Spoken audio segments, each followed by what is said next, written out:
यस ताराखोला गाउँपालिकाको अध्यक्षज्यू र उहाँको आदेश अनुसार चाहिँ हामी अहिले चाहिँ यो ब्यानर खोलेर हाम्रो चाहिँ यो कोरोना अवस्था अस्पतालको उद्घाटन गर्छौँ। हाम्रो सेटिङ अनुसार त मेन कार्यक्रम यही गर्ने भन्ने थियो। हामीले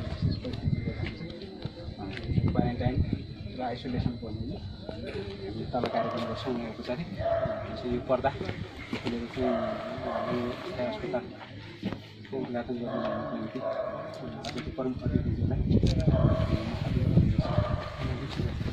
सामाजिक विकास नगरपालिका सामाजिक विकास नगरपालिकाज्यूलाई अस्थायी अस्पतालको चाहिँ उद्घाटन, त्यसपछि हामी लगत्तै फेरि शिलान्यास गर्न गइरहेछौँ अस्थायी अस्पताल र यो पर्दा उद्घाटन गरेर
तापनि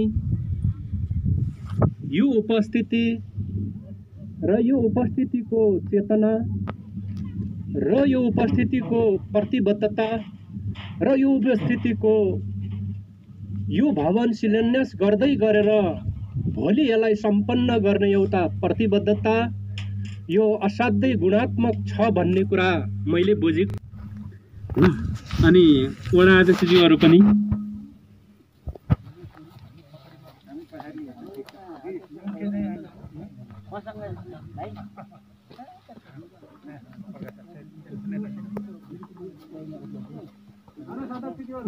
अध्यक्षज्यूहरू पनि र हाम्रो अध्यक्षज्यूहरूको पछाडि अरू चाहिँ सदस्यहरू हुनुहुन्छ। हाम्रो कर्मचारी समयभन्दा पनि पहिला हामीले चाहिँ हाम्रो हस्पिटल स्थापना गर्नेछौँ। स्वस्ति न इन्द्रो वृतसर्वाः स्वस्ति न भूखा विश्ववेदाः स्वस्ति न साक्षो हरिष्ठदेवाः सामा शान्तिरेधिः।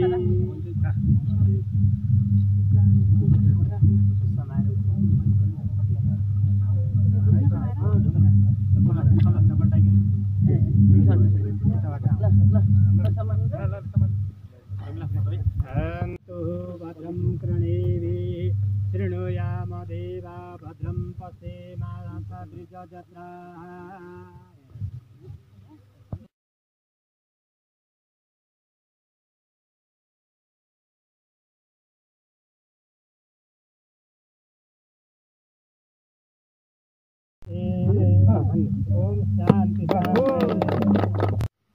डाक्टर सन्तोष लामिछाने, नीतू खड्का, सबिना राणा र विमला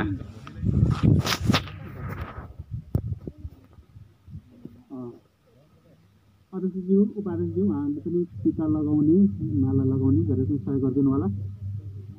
यहाँहरूले चाहिँ ताली उहाँहरू चाहिँ नियुक्ति भएर आउनु भएको छ। उहाँहरूबाट हामीले चाहिँ धेरै अपेक्षा गरेका छौँ होइन। हाम्रो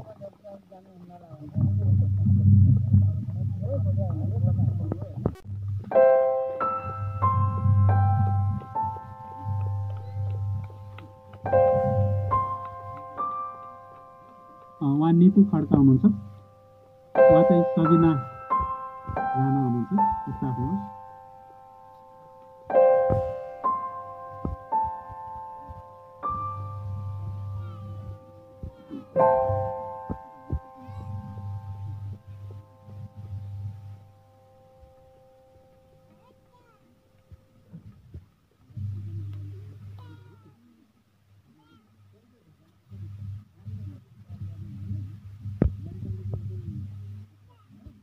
पछिल्लो सरकारले पनि गण्डकी प्रदेश सरकारले पनि निर्णय गरेर होइन स्वस्थ हुनुहुन्छ भने होम क्वारेन्टाइनमा पनि बस्न सकिन्छ भन्ने निर्देशन हुँदाहुँदै पनि होइन समुदायले चाहिँ हामीलाई के छ भने समुदायबाट एकदम उहाँलाई चाहिँ उहीँ क्वारेन्टाइनमा उहीँ आइसोलेसनमा बस्नुपर्छ भन्ने प्रकारको माग छ होइन। 2074 सालमा संविधान सभा के अरे प्रतिनिधि सभा र प्रदेश सभाको निर्वाचन हुने बेलामा हाम्रो घोषणा पत्रमा एक स्थानीय तह एक अस्पतालको अवधारणा हामीले जनताको बिचमा प्रदेशमा 52वटा अस्पतालहरू 38वटा गाउँपालिका 14वटा नगरपालिका र एउटा सङ्क्रामक तथा सर्वरोग अस्पताल गण्डकी प्रदेशको मात्रामा हुने गरी आज 52वटा ठाउँमा हामीले नेपाल सरकार स्वास्थ्य तथा जनसङ्ख्या मन्त्रालयले शिलान्यासको कार्यक्रम गर्छ भएको कारणले गर्दाखेरि रिपोर्ट जे आउनुपर्ने अर्को आयो भनेर ग्रान्डीको डाक्टरले भनेको कुरा भन्नुभएको थियो। तर त्यति बेला धेरै ढिला भइसकेको थियो। हामीलाई यहाँ बस्दाखेरि पोखरा एकदम धेरै भन्दा यहाँभन्दा पोखरामा धेरै जनशक्ति छ, धेरै इक्विपमेन्टहरू छ, तर त्यहाँभन्दा अझ काठमाडौँमा छ होइन। त्यसो कारणले गर्दाखेरि इक्विपमेन्ट राम्रो खालको टेस्ट गर्ने इक्विपमेन्ट हुन नितान्त जरुरी छ। डाक्टर भएर डाक्टरसँग स्किल छ, ज्ञान छ, सिप छ, तर डाक्टरले चलाउने सामग्रीहरू छैन भने जनताले सेवा पाउन सक्दैन। त्यसैले यो 3टा कुरालाई बढी ध्यानमा राख्नु नितान्त जरुरी छ। गण्डकी प्रदेश सरकारले हामीले तपाईँहरूलाई इक्विपमेन्ट दिन सक्छौँ। तपाईँले राम्रोसँग चलाउनु भयो भने तपाईँले सञ्चालन गरेको अस्पतालहरूमा हामीले स्वास्थ्य सामग्रीहरू दिएर सहयोग गर्न सक्छौँ। मैले पहिला पनि भाइलाई भनेको थिएँ, अरू केही गर्न नसके पनि हामी इक्विपमेन्ट दिन सक्छौँ है भनेको थिएँ। तपाईँले राम्रोसँग चलाउनुहोस्। गण्डकी प्रदेश सरकार सङ्घीय सरकार तपाईँहरूको साथमा छ र हर हमेसा यो ठाउँको अस्पताललाई राम्रो बनाउनको निम्ति, यो ठाउँको जनताले दूरको स्वास्थ्य सेवा प्राप्त गर्नको निम्ति हामी तपाईँहरूको साथमा छौँ भन्ने कुरा म प्रतिबद्धता व्यक्त गर्न चाहन्छु। अर्को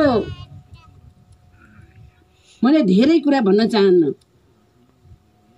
आज हामीले मृगौला फेल भएकाहरूलाई रु 1 लाख दिन्छौँ, क्यान्सर लागेकाहरूलाई रु 1 लाख दिन्छौँ। तर एउटा नागरिकलाई क्यान्सर लाग्यो भने उसले डायलिसिस गर्दा गर्दा गर्दा गर्दा उसको सबै श्री सम्पत्ति सकिन्छ र लास्टमा ऊ पनि सकिन्छ। त्यस्तो खालको अहिले परिवेश छ। त्यसो भएको कारणले अहिले गण्डकी प्रदेश सरकारले थोरैबाट भए नि सुरुवात गर्नुपर्छ। बिरामीलाई औषधि, बिरामी भएपछि अस्पतालको राम्रो सेवा पाउनुपर्छ, त्यसमा दुई मत छैन। तर बिरामी हुनबाट नागरिकलाई कसरी जोगाउने भन्ने कुरा सिकाउनुपर्छ भन्ने हामी लागेका छौँ। तर यो कोरोनाको कारणले गर्दाखेरि कताबाट सुरु गर्ने होला? जतासुकै कोरोना भएको छ। त्यसो भएको कारणले गर्दाखेरि हामीले अहिले भर्खरै यसको दुईटा विकल्प हामीले खोजेका छौँ। एउटा त हामी कोरोना अलिक कम हुँदै गयो भने जनताको बिचमै चुनावी सभाहरूमा नेताले जसरी बोल्थे त्यसरी नै विज्ञ डाक्टरहरूलाई तपाईँहरूको बिचमा ल्याएर ठुला सभाहरू गर्ने, एकैपटक 100औं नागरिकको कानमा डाक्टरका कुराहरू, डाक्टरले सिकाएका कुराहरू जाने गरी लैजाने हाम्रो इच्छा थियो। तर यदि हामी कोरोना कम हुन सकेन भने हामी तपाईँहरूलाई टेलिभिजनबाट, रेडियोबाट, एफएमबाट यस्ता कार्यक्रमहरू सञ्चालन गर्नेछौँ। हामीले हाम्रा जीवनशैलीहरूमा फरक बनाउन नितान्त जरुरी छ। मैले एकजना डाक्टर साहबलाई सोधेको थिएँ, यो क्यान्सर लाग्न बाटो पनि जोगाउन सकिन्छ नि हजुर? क्यान्सर लाग्नबाट के गर्यो भने क्यान्सरबाट जोगिन सकिन्छ भन्ने कुरा हाम्रो नागरिकलाई सिकाइदियो भने कम्ती नै आफ्नो खानपानमा नागरिकहरूले विचार गरेर खानपान गर्नुहुनेछ। त्यसो भएको कारणले गण्डकी प्रदेश सरकारले जनस्वास्थ्यका कार्यक्रमहरूमा ध्यान दिएको कुरा म तपाईँहरूको बिचमा राख्न चाहन्छु र म छिट्टै फर्किनु पर्नेछ। म धेरै कुरा गर्न चाहन्न। मैले हाम्रो गाउँपालिकाको मेलमा आइसकेका छ। करिब हाम्रो कार्यकाल पनि सकिन लागेको छ।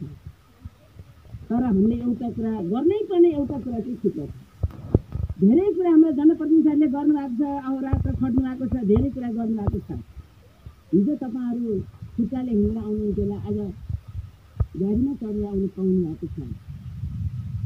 एउटा कुरा हाम्रो छुट्यो छ, हाम्रो हरेक नागरिकलाई आजमा जोड्ने कुरा छुट्यो छ। हाम्रा हरेक नागरिकलाई सिप दिने कुरा छुट्यो छ। मैले सामाजिक विकास मन्त्रालयको जिम्मा दिने बेलामा मैले कस्तो खालको परिकल्पना गरेको थिएँ भने सबै नागरिकलाई कुनै न कुनै सिपबाट सिपले लेस बनाउन सक्छु र सबै नागरिकलाई कुनै न कुनै उद्यममा जोडेर हरेक नागरिकको पकेटमा पैसा आउने बाटोमा सिर्जना गर्नुपर्छ भन्ने लाग्यो। तर त्यो कुरा चाहिँ हामीले अलिक गर्न सकेका छौँ। हाम्रो देशमा तालिमहरू धेरै रहेका छन्। तर तालिम कस्ताले लिएका छन् भने तालिम लिन आउनुभन्दा पहिला हप्ताकति पैसाहरू सोधेर लिएका छन् तालिम। एउटा मान्छेको घरमा धेरै प्रमाणपत्रहरू ढुङ्गा छन् तर काम गरेका छैन। त्यसलाई अब गाउँपालिकाको तपाईँहरूको यो क्षेत्रभित्र कृषिका के कार्यक्रम गर्न सकिन्छ योजना बनाउने। हामीले गोके व्यापार गरेर हामी कहिले पनि उमा लाग्न सक्दैनौँ। अब हाम्रो तपाईँहरूको गाउँठाउँमा गाडी आउनु भएको छ। यो बाटोलाई अझ फराकिलो बनाएर ठुला ट्रकहरू आएर तपाईँले उत्पादन गरेका चिजहरू बजारसम्म लैजाने बाटोमा सृजना गर्न जरुरी छ। त्यसो भएको कारणले गर्दाखेरि नेताले मात्रै जाँगर निकाल्नु हुने, जनता पनि जाँगरिलो बन्न जरुरी छ। हामीले भन्दै गरेका छौँ समृद्ध प्रदेश सुखी प्रदेशवासी भनेका छौँ। तर म स्याङ्जा जिल्लाको काली गण्डकी गाउँपालिका जाँदै गर्दाखेरि मेरो अघि एउटा इन्डियन नम्बरको गाडी बैराग लाग्यो। किनभने काउली र बन्द त हाम्रो जहाँ छरे पनि हुन्छ नि, इन्डियाबाट आउनुपर्छ। पसलहरूमा थुप्रै फर्सीहरू राखेको छ। मैले यो फर्सी कहाँबाट ल्याउनु छ, फर्सी पनि उतैबाट आउँछ। मेवाहरू हुन्छन्, मेवा कहाँबाट आउँछ, त्यो पनि उतैबाट आउँछ। त्यसो भएको न अब हामी ठुलो कुरा गर्ने होइन, काम सानोबाट सुरुवात गर्न नितान्त जरुरी छ। कृषिमा लगानी गर्ने कुरा, कृषिका तालिमहरू लिने कुरा अब अध्यक्ष उपाध्यक्षज्यूहरूले तपाईँहरूको हरेक बस्तीमा कस्तो खालको उत्पादन गर्न सकिन्छ त्यसको फाइनल गर्न जरुरी छ र त्यही अनुसार जनतालाई, हाम्रा नागरिकहरूलाई त्यो खालको तालिम दिएर उद्यममा लगाउन जरुरी छ। त्यति मात्र होइन, बजारमा झर्नुहोस् त, कपाल काट्ने सबै सीमापारीका दाइभाइ छन्। कपाल काट्न कति मिनट लाग्छ? हदै लाए 15 मिनट हो।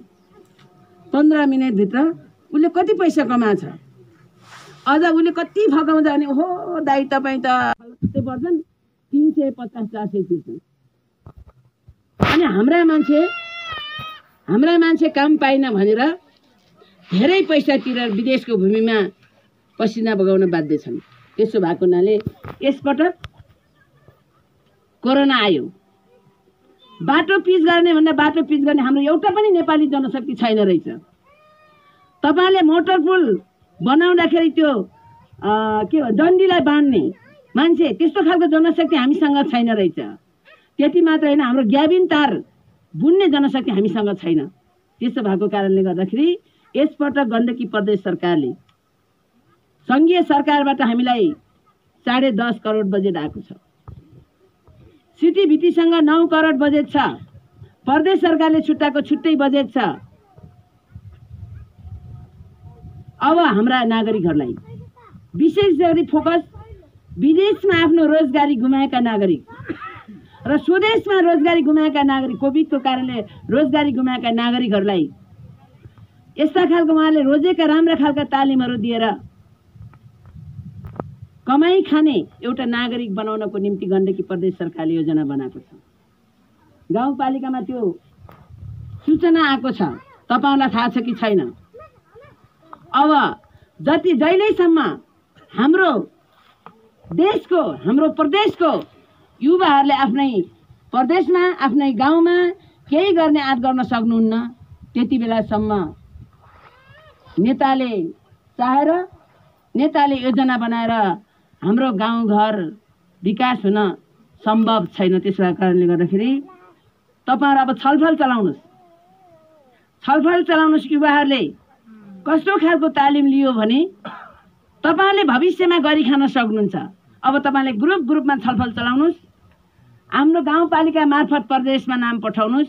हामीले तपाईँलाई यही ठाउँमा तालिम दिन सम्भव छ भने हामीले यही ठाउँमा पैसा पठाइनेछौँ। अथवा तपाईँलाई पोखरा लानु पर्ने भयो भने तपाईँलाई पोखरा बोलाउनेछौँ र तालिम दिनेछौँ।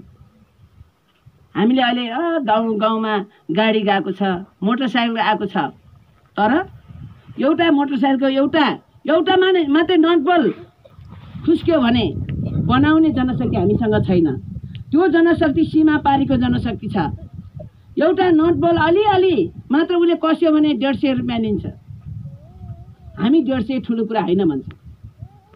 त्यसैले धनी बन्नको निम्ति कति पैसा कमाए भन्ने कुरा ठुलो कुरा होइन, उसले कमाएको पैसा कति बचत गर्न सक्यो भन्ने कुरा ठुलो कुरा। त्यसो भएको कारणले गर्दाखेरि अब सबै नागरिकहरूले, दिदीबहिनीहरूले, दाजुभाइहरूले अब योजना बनाउने, तपाईँलाई कस्तो खालको तालिमको जरुरी छ छलफल चलाउनुहोस्। त्यो खालको तालिमको माग गर्नुहोस्। हामी तपाईँलाई तालिम दिएर सक्षम बनाउनेछौँ र भविष्यमा अरूको घरमा गएर जागिर खाने होइन, अरूको अफिसमा गएर जागिर खाने होइन, आफ्नै अफिस स्थापना गरेर अरूलाई रोजगारी दिन सक्ने नागरिक बनाउन जरुरी छ। त्यसैले त्यही टार्गेट गरेर अहिले गण्डकी प्रदेश सरकार अगाडि बढेको कुरा तपाईँलाई म राख्न चाहन्छु। राष्ट्र समृद्ध बन्नको निम्ति 3-4 कुराको नितान्त जरुरी छ। राष्ट्र समृद्ध बन्नको निम्ति स्वस्थ, दक्ष, योग्य र सकारात्मक चिन्तन भएको नागरिक हुन जरुरी छ। मैले यसो भनिराख्दाखेरि तपाईँलाई लाग्न सक्छ अनि नेताले के गर्ने नि भन्न लाग्न सक्छ। हामीले हाम्रो ठाउँबाट अधिकतम हिजोबाट चलेका जति पनि स्थापित मान्यता छन् तिनलाई बिस्तारै परास्त गरी अगाडि बढेको कुरा यहाँलाई म जानकारी गर्न चाहन्छु। त्यसो भएको कारणले गर्दाखेरि आज यो ठाउँमा अस्पताल 5 बेडको अस्पताल बनाउन शिलान्यास भएको छ। भोलिका दिनमा यो ठाउँमा राम्रो खालको अस्पताल बन्नेछ। हाम्रो डाक्टर साहब आउनुहुनेछ। मैले डाक्टर साहबलाई पनि एउटा अनुरोध गर्न चाहन्छु। मैले कुनै अस्पतालमा, मैले यही अस्पतालमा भनिनँ, कुनै अस्पतालमा मैले आफन्तलाई भेट्न जाने बेलामा एकजना कार्यालय सचिवले मलाई यस्तो ठर्काउनु भयो अनि सबैले हेरेको थिए। मलाई त्यहाँ लाज मर्नुभयो। म फरक्क फर्केर आएर छुट्टै कोठामा बसेँ।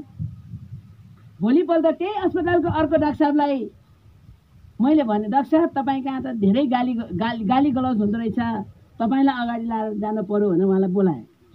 उहाँलाई बोलाएर म राति थियो गएँ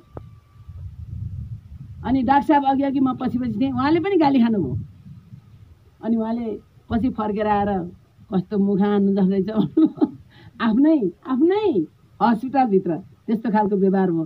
मैले उहाँलाई भनेको थिएँ, उहाँ त्यहाँ काम गर्ने साथीलाई भनेको थिएँ, तपाईँहरूको बोलीले पनि जनताको आधा रोग सन्चो हुन्छ।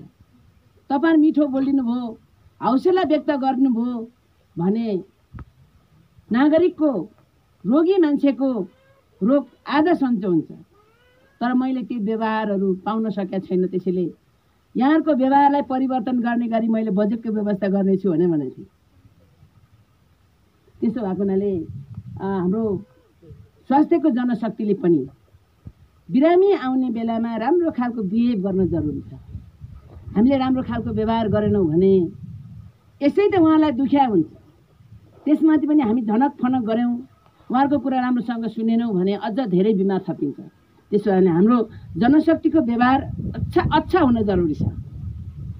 किनभने त्यति बेला म बिरामी भएको भए मैले के गर्ने थिएँ होला भन्ने कुरा त्यो ठाउँमा आफूलाई राख्यो भने स्वाभाविक ढङ्गले हाम्रो व्यवहारहरू चेन्ज हुन्छन्। त्यसैले यो ताराखोला गाउँपालिकाको यो ठाउँमा बन्ने अस्पतालमा गण्डकी प्रदेश सरकारको सहयोग रहनेछ। त्यति मात्र होइन, भोलि आज त संविधानले फरक सरकार बनाएको छ। हामी सहकार्य समन्वयमा काम गरिरहेका छौँ। भोलि अहिले हाम्रो गण्डकी विश्वविद्यालयमा, हाम्रो प्रदेश सरकारले सञ्चालन गर्ने गण्डकी विश्वविद्यालयमा स्वास्थ्यको जनशक्ति उत्पादन गर्ने गरी सायद अब चैततिर हाम्रो क्लास सुरु हुने गरी व्यवस्थापन हामी गरिरहेका छौँ। हामीले हाम्रो जनशक्तिलाई जस्तै त्यो के भन्छ, पढिसकेपछि के भन्छ त्यो उमा जान्छ नि, इन्टर्नसिपमा हामीले गाउँ पठाउन सक्छौँ। गण्डकी हस्पिटलमा डाक्टरहरू उत्पादन भइरहेछन्। हामी उहाँहरूसँग के अरे सहकार्य गरेर गाउँ बस्तीहरूमा डाक्टरहरू पठाउन सक्छौँ। यसरी हामी अगाडि बढ्न सक्यौँ भने मात्रै हाम्रा नागरिकहरूले आफ्नो ढोकामा, आफ्नो घरको आँगनमा स्वास्थ्यको सेवा प्राप्त गर्न सक्नुहुनेछ। त्यसैले हामी सहकार्यका साथ अगाडि बढौँ। गाउँपालिकाले जुन खालको यो अस्पताल बनाउने आज जुन अगुवाई गरेको छ, यसमा सबै नागरिकहरू लामबद्ध हुन जरुरी छ। हाम्रो पहिला सरकारले थोरै पैसा दिन्थ्यो। बौद्धल आएपछि पनि मलाई सम्झना छ, एउटा गाविसमा, अहिले एउटा वडा छ, त्यति बेला एउटा गाविस थियो। एउटा गाविसमा जम्मा 15,000 पैसा आउँथ्यो। त्यो 15,000 पैसामा हरेक नागरिकले आफ्नो पसिना मिसाउँथे र धेरै काम गर्थे। अहिले त्यो प्रचलन अलिक घट्दै गएको छ। सरकारले गर्ने हो नि भन्ने कुरा छ, तर सरकारले एक्लै गर्न सक्दैन। सरकारलाई सपोर्ट तपाईँहरूले गर्न जरुरी छ। त्यसैले यो गाउँपालिकाले जुन खालको अभियान सुरु गरेको छ, अस्पताल बनाउने आज सुरुवात गरेको छ, त्यसमा हाम्रो ताराखोलाका हरेक नागरिकले आफ्ना पसिनाहरू यसमा मिसाएर छिटोभन्दा छिटो यो भवन सम्पन्न गर्ने कुरामा लाग्नुहुनेछ भन्ने कुरा विश्वास गर्दै यहाँहरू सबैलाई गाउँपालिका परिवारले मलाई साथ सहयोग गरेर अगाडि बढ्न जरुरी छ। यस्तो गर्न सक्यो भने सबैभन्दा राम्रो चुटुक्क मिलेको प्रदेश, धेरै गरिबीहरू नभएको प्रदेश र धेरै सकारात्मक चिन्तन भएका नागरिकहरू बस्ने प्रदेश, यो प्रदेशलाई अझ राम्रो बनाउनको निम्ति साथै प्रदेशमा 1 नम्बर प्रदेश बनाउनको निम्ति हामी सबैको साथ सहयोग रहने विश्वासका साथ मैले आफ्नो भनाइलाई अन्त गर्न चाहन्छु। धन्यवाद। जस्तो हामी कहाँ चाहिँ 4-5वटा औषधि पसल सञ्चालन छन्, तर अब अहिलेको विद्यमान कानुन अनुसार उहाँहरू सबै अवैध हुनुहुन्छ। माथिबाट निर्देशन आउँछ, ल त्यो बन्द गरिदेऊ होइन, त्यही पनि बन्द गर्यो भने जनताले त्यही अलिकति औषधि पनि पाउँदैन होइन। त्यसकारण एउटा फार्मेसी पढाउन आवश्यक छ। अब डाक्टर साहब आउनुभयो, तत्काल हामीलाई चाहिँ एक्सरे होइन, एक्सरे भनेको सामान्य तालिमले पनि हुन्छ होइन, त्यो हाम्रो सरकारी स्कुलबाट चलाउन सक्यो भने धेरै सस्तोमा चाहिँ उसले एक्सरेको तालिम लिन सक्छ होइन। अनि त्यसपछि इसिजी भनेको पनि एकदम सामान्य कुरा हो, सामान्य तालिमले पनि सकिन्छ होइन। जस्तै यो भिडियो एक्सरे भनेको पनि त्यति धेरै महँगो हुँदैन, हामी सरकारी स्कुलबाट सञ्चालन गर्ने हो भने होइन। त्यसको निम्ति एउटा बाटो होइन, त्यो सरकारले मात्रै सक्दैन भने जनताको पनि सहभागिता, किनभने अहिले चाहिँ सरकारसँग भन्दा धेरै पैसा जनतासँग छ होइन। तर सरकार र जनता मिलेर लगानी गर्यो भने त्यो सम्भव छ। यति कुरा चाहिँ मन्त्रीज्यूलाई आएको बेलामा मैले सुनाइहालेँ। किनभने हाम्रो डाक्टर 4 लाखमा पढाउँदो रहेछ होइन। हामी नेपालबाट उहाँको पैसा तिर्दाखेरि पनि नेपालको भन्दा चाहिँ आधा सस्तोमा चाहिँ पढ्न पाइँदो रहेछ। नत्र उहाँको पैसा चाहिँ उहाँको बाले चाहिँ 1-1 रुपियाँ गरी जम्मा गरेको पैसा हाम्रो देशमा हुन्थ्यो, तर उहाँले चाहिँ चाइना पुर्याउनु पर्यो होइन। भने त्यो व्यवस्था चाहिँ होस् मन्त्रीज्यूबाट यो आशा गर्दै, मन्त्रीज्यू उहाँबाट यहाँसम्म दुःख पाउनुभयो र हाम्रो चाहिँ गाउँपालिकाको तर्फबाट अरू केही दिन नसके पनि मायाको चिनो स्वरूप केही उपहार दिने कार्यक्रम। ताराखोलाको चिनो हो यो, यहीँ उत्पादन भएको।